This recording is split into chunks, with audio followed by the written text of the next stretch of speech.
Chicken korma বানানোর জন্য প্রথমেই একটা পাত্রে টক দইয়ের মধ্যে পেঁয়াজ বাটা, রসুন ও আদা বাটা, স্বাদমতো নুন, ধনে গুঁড়ো, কাশ্মীরি লঙ্কা গুঁড়ো, জিরে গুঁড়ো, হলুদ গুঁড়ো, লঙ্কা গুঁড়ো আর অল্প গোলমরিচ গুঁড়ো দিয়ে দইটাকে ভালোভাবে ফেটিয়ে নিতে হবে। তারপর কড়াইতে সাদা তেল গরম করে স্লাইস করে কেটে রাখা পেঁয়াজ দিয়ে সোনালি করে ভেজে নিতে হবে। এবার কাজু বাদাম দিয়ে হালকা করে একটু ভেজে তেল ঝরিয়ে তুলে নিয়ে এগুলোকে অল্প জল দিয়ে মিহি ও মসৃণ করে বেটে নিতে হবে। বাকি তেলে তেজপাতা, মুখ ফাটানো ছোটো এলাচ ও দারচিনি ফোড়ন দিয়ে সুগন্ধ বেরোনো পর্যন্ত সাঁতলে আদা ও রসুন বাটা দিয়ে গ্যাস কমিয়ে 1 থেকে 1.5 মিনিট কষে নিতে হবে।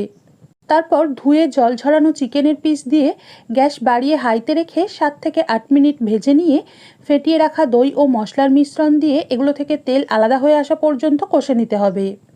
এবার ভাজা পেঁয়াজ ও কাজু বাদাম বাটার মিশ্রণ এবং হালকা গরম দুধ মিশিয়ে গ্যাস কমিয়ে ঢাকনা দিয়ে কিছুক্ষণ রান্না করার পর চিকেন সিদ্ধ হয়ে এলে অল্প কেওড়া জল ও গাওয়া ঘি দিয়ে একটু নেড়েই গ্যাস বন্ধ করে সবশেষে গরম মশলা গুঁড়ো মিশিয়ে কিছুক্ষণ ঢেকে রেখে নামিয়ে নিতে হবে।